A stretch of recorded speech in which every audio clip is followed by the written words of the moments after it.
Magandang hapon mga ka-happy hour. Narito ang mga balita para sa MBC TV Network News Update, 4 PM edition. Senado, magsasagawa ng executive session ukol sa katauhan ni Bamban Tarlac Mayor Alice Guo. Ayon kay Senate Deputy Minority Leader Risa Hontiveros, dadalo ang mga intelligence officials sa executive session, na gagawin kahit naka-adyo ng Senado. Naniniwala si Hontiveros na mas magiging solido ang kanilang findings sa identity ng alkalde, gayon din ang koneksyon nito sa Pogo at mga kriminal. Nilinaw naman ng senadora na hindi pag-atake sa mga Pinoy na may Chinese heritage ang Senate inquiry kay Guo, dahil isang purong Chinese rin ang kanyang great-grandmother.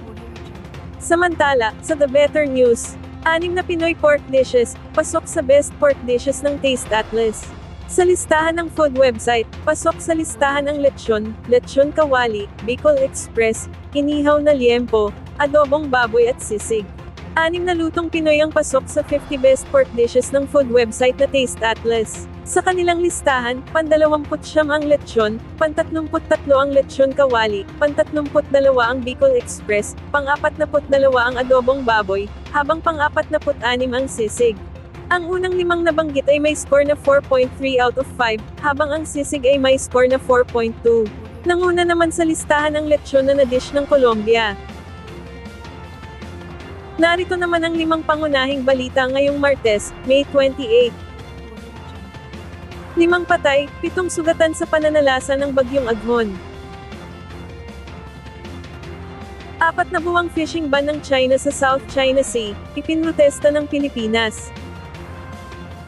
Red-yellow alert sa Luzon Grid, asahan sa susunod na linggo dahil sa pumali ang mga planta na naapektuhan ng Bagyong Aghon.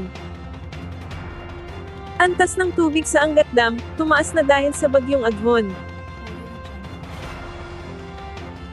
At, Bureau of Quarantine, naka-heightened alert versus third variant ng COVID-19. At yan ang mga balita para sa MBC TV Network News Update, 4 PM edition. Abangan ang mga susunod na balitaan mamaya, para sa 5 PM edition.